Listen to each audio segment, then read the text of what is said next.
देखो, तीन तरह के लोग होते हैं। एक वो लोग जो सोए हुए लोग होते हैं, सोया हुआ और मरा हुआ एक समान होता है। ऐसे बहुत सारे लोग हैं जो रोटी कपड़ा मकान के लिए जीते हैं, और भारत में उनकी संख्या 100 करोड़ से ज्यादा है, जिनका एक ही सुबह उठ के एक ही काम है कि रोटी मिल जाए, कपड़ा मिल जाए, मकान मिल जाए। दूसरे लोग वो होते हैं जो घुटनों के बल चलते हैं। जो आज के हमारे अधिकारी कर्मचारी लोग हैं, वो बेचारे घुटनों के बल इसलिए हैं कि सरकार को उनकी गर्दन ना दिख जाए समाज का कुछ काम करते हुए। वो थोड़ा सा संसाधन जो आरक्षण की वजह से उनको मिल गया, वो उसमें खुश हैं। लेकिन तीसरे लोग होते हैं जो आंख से आंख मिला के बात करते हैं। बस मैं तो आप में वो जज्बा देखना चाहता हूं कि आप आंख से आंख मिला के बात करें और हवाओं को बता दो कि वो दिन चले गए। अब अगर अन्याय अत्याचार होगा तो ईंट का जवाब पत्थर से दिया जाएगा, और इतिहास याद रखेगा, दिन नहीं भूलने देंगे किसी को। देखो मेरी बात, भारत में संविधान, पहले जब राजतंत्र था, आजादी से पहले तो तलवारों से लड़ाइयां होती थी। अब लड़ाई संविधान से होती है, वोट से होती है। जिस दिन आप अपने वोट की वैल्यू समझ जाओगे और काम करने वाले व्यक्ति को मौका दोगे, तो वो दिन दूर नहीं कि उत्तर प्रदेश से लेके कन्याकुमारी से लेके कश्मीर तक, और कश्मीर से लेके कन्याकुमारी तक नीला ही नीला दिखाई देगा। वो दिन दूर नहीं, देश में, याद रखना मेरी बात। लेकिन वो चिल्लाने से नहीं आएगा सर, उसके लिए मेहनत करनी पड़ेगी। जिनसे मुकाबला है वो 5 बजे उठ के शाखा लगाते हैं। आप 5 बजे उठ के समाज को जगाने का काम करते हो? अगर आप उनसे जीतना चाहते हो तो उनसे ज्यादा काम करना पड़ेगा। और यहाँ की जो सरकार है, वो 35 साल से सरकार में है, वो उनके पिताजी। इस बार मुझे प्रदेश अध्यक्ष ने बताया कि यहाँ बाबा साहब अम्बेडकर का मूवमेंट खड़ा होने लग गया है, यहाँ गली गली जय भीम की बात होने लग गई है। इस कारण से मुझे पता लगा मुख्यमंत्री जी इस बार बाबा साहब को नमन कर रहे थे। ये आपकी ताकत है, ये आपके मूवमेंट की ताकत है कि जिन लोगों ने आजाद भारत में, जिन लोगों ने बाबा साहब की जीते जी सब यात्रा निकाली, आज वो भी बाबा साहब की बात करते हैं। देश की सरकार के लोग और आपकी यहाँ की सरकार के लोग, जिन्होंने बाबा साहब के बच्चों के सर के बदन के कपड़े तक छीन लिए, उनको रोटी रोटी के लिए मोहताज बना के रखा। जहाँ अन्याय अत्याचार बढ़ा, वो सामंतों को आगे बढ़ाने में लग गए। आज वो भी बाबा साहब की बात कर रहे हैं। तो वो बाबा साहब की बात आपको छलने के लिए कर रहे हैं। आप लोग बाबा साहब की बात समाज को आगे बढ़ाने के लिए करो, तो मुझे आशा विश्वास है कि वो दिन दूर नहीं कि हमारी जिंदगी बदल जाएगी।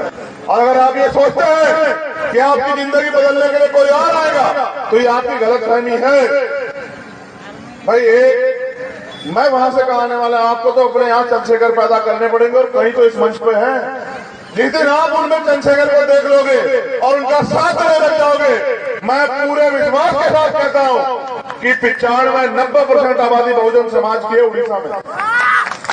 जिस बहुजन समाज को शासक समाज होना चाहिए था, वो मोहताज समाज, निठल्ला समाज, निकम्मा समाज, उसका हाथ ऐसे ऐसे है कि वो अपनी ताकत को नहीं जाना है। जिन लोगों को आपसे मांगना चाहिए था कि भाई हमें रोटी रोजगार दे दो, हमें जमीन दे दो, हमें सम्मान दे दो, आज उनके आगे आपके हाथ फैले हुए। इसका एकमात्र कारण ये है कि आप अपनी ताकत को समझे नहीं।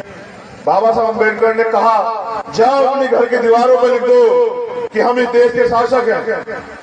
बाबा साहब के साथ खड़े हुए लोग हंसने लग गए कि बाबा साहब कैसी बात कर रहे हैं, हमारे तो घर ही नहीं है। बाबा साहब कह रहे दीवारों पे लिख दो। जब घर नहीं, दीवारें नहीं, तो लिखेंगे कहां? बाबा साहब ने कहा चिंता मत करो, मैंने संविधान में व्यवस्था कर दी है। एक समय वो आएगा, आपके पास घर भी होगा और आप मालिक भी होंगे, मगर जब मालिक बन जाओगे तो समाज को मत भूलना। आज मैं फिर आपसे यही कह रहा हूं कि फैसला तो आपको आज नहीं तो कल लेना पड़ेगा। अगर आप ये सोचते हैं कि ये कमजोर जो गरीब लोग ये गुलाम हो जाएंगे, तो मेरा चैलेंज है आप लोगों को कि सबसे पहली बारी आप लोग की आएगी तो अधिकारी कर्मचारी बना बैठा। याद रखना मेरी बात, उनकी नजर इन पे नहीं है। ये तो कल भी मर रहे थे, आज मरी, उनकी नजर उन पे है जो बाबा साहब अम्बेडकर के संविधान के वजह थोड़े से आर्थिक रूप से मजबूत हो गए, और वो ये वर्ग नहीं जो पीछे बैठे। मेरा इशारा आप लोग समझ रहे हो? आप देखो जब रिटायरमेंट कराए जा रहे हैं, और जब आग लग लगी है ना, तो वो यहाँ तक भी आएगी। याद रखना मेरी बात, वो उड़ीसा तक भी आएगी। अगर आपने फैसला नहीं लिया, बताओ ये सरकार वर्तमान की, केंद्र की सरकार एक एक करके सब कुछ बेच रही है। कल सारा सरकार सिस्टम प्राइवेट हो जाएगा। जब प्राइवेट हो जाएगा तो आरक्षण व्यवस्था खत्म हो जाएगी। जब आरक्षण व्यवस्था खत्म हो जाएगी तो आपको कुर्सी कौन दे रहा है साहब? आप कौन से गलत फहमी के लोग आपको कुर्सी देंगे? जो आज आपको बराबर में बैठना नहीं देते, जो आपका हाथ का छुआ पानी नहीं पीते, वो आपको अधिकार देंगे? गलत फहमी में हम लोग। अभी भी समय है, जाग जाइए। अभी भी समय है कि खड़े हो जाइए, मिशन मूवमेंट को शुरू कर दीजिए, लोगों को जगाना शुरू कर दीजिए। अगर आप इसमें देरी करेंगे तो कल आपको भी भुगतना पड़ेगा। मैं अपनी बात को खत्म करने से पहले आपको एक तरीका बता रहा हूं कि आंदोलन फेल क्यों हुआ पिछड़े वाला, और हम लोग अब तक क्यों नहीं जो है इस गुलामी को काट पाए। अगर मेरी बात आपको समझ में आई तो इसको जाकर प्रैक्टिकली प्रयोग करना। आधी आबादी आंदोलन चला रही है। कितनी आबादी?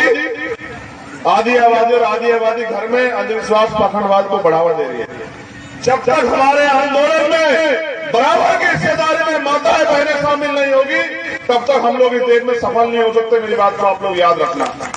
दूसरों को जगाने से बेहतर, गांव-गांव चिल्लाने से जाके बेहतर अपने अपने घर से अंधविश्वास पाखंडवाद को निकालने का काम करो और बाबा साहब के संविधान को स्थापित करने का काम करो। अपने लोगों को पढ़ाने का काम करो और जो भाईचारा कायम होना चाहिए उसको करने का काम करो। अपने अहंकार को त्यागो, फिर देखो मूवमेंट कैसे आगे बढ़ जाती है। जो लोग काम कर रहे हैं उनका साथ दो, या फिर आओ मैदान में आप काम करो, हम आपका साथ देने को तैयार है। कहीं तो आगे खड़े हो जाओ, कोई सी चैनल में तो फिट हो जाओ, कुछ तो करो। अगर नहीं करोगे तो फिर कह रहा हूं कि कल्पना करो, जितने लोग यहां बैठे हैं, कल्पना होती है ना, कल्पना समझते हो कि क्या हो सकता है? सोचो भारत संविधान खत्म हो जाएगा, सोचो भारत संविधान हट गया, आप कल्पना करो आप कहां हो? आप इन कुर्सियों पे नहीं हो सकते किसी भी कीमत पे, समझ गए? इसलिए मैं बात आपसे कह रहा हूं, मैं नौजवान साथियों से अपील कर रहा हूं, खाली जय भीम के नारों से काम नहीं चलेगा सर, खाली जय भीम के नारों से काम नहीं चलेगा। अपने आप को अनुशासित बनाओ और अपने महापुरुषों को पढ़ो। मैं आपको गुरु मंत्र बता रहा हूं आज। ज्योतिबा फूले, साहू जी महाराज और बाबा साहब अम्बेडकर को पहले पढ़ो और फिर ये तय करो, क्योंकि आंदोलन मिशन मूवमेंट का काम समाज को देने के लिए होता है, समाज से लूटने के लिए नहीं होता है। फिर ये तय करो कि आपको किस समाज को लूटना है या इस समाज को कुछ देना है। और अगर मैं गारंटी से कहता हूं, अगर 10 लोग आपने उड़ीसा में तैयार करके मूवमेंट के मुझे दे दिए, मैं उड़ीसा की धरती पे नीला झंडा जो है ना आपके सहयोग से गाड़ दूंगा। मेरा वादा आपने सो नहीं चाहिए।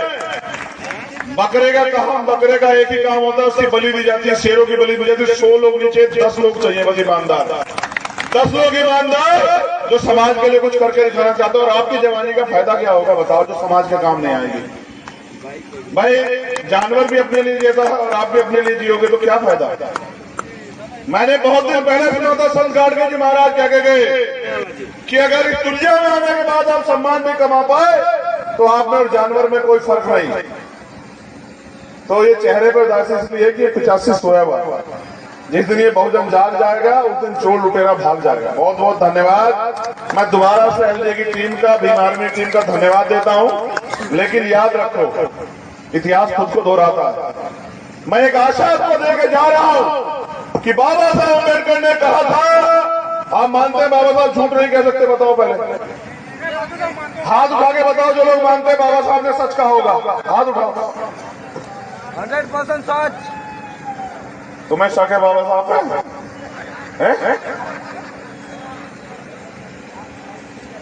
आप जो कहे कि बाबा के नारा से काम नहीं होगा, मैं दिल से अनुशासित होने के लिए कोशिश करूंगा। मैंने तुमसे अनुशासित के रूप में पूछा कि हाथ उठाओ, तुम ये मानते हो कि बाबा साहब ने जो कहा वो सच है? तो सच ये है, बाबा साहब ने कहा था कि 21वीं सदी हमारी है। मैंने तो नहीं कहा ना।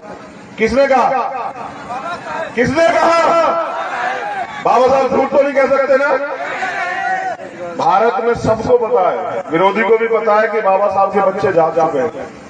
विरोधी को भी पता है कि डॉक्टर अंबेडकर के बिना देश की राजनीति नहीं चलेगी, इसलिए बाबा साहब की बात करने लगे। और याद रखो, मैं भी ऐसा कह रहा हूं कि बिना बाबा साहब के बच्चों के ये देश नहीं चलने देंगे। आप लोग याद रखो, आप लोग कमर कसो, गांव में समाज को तैयार करो, समाज को सुरक्षा देनी है बीमारी के माध्यम से, और समाज को तैयार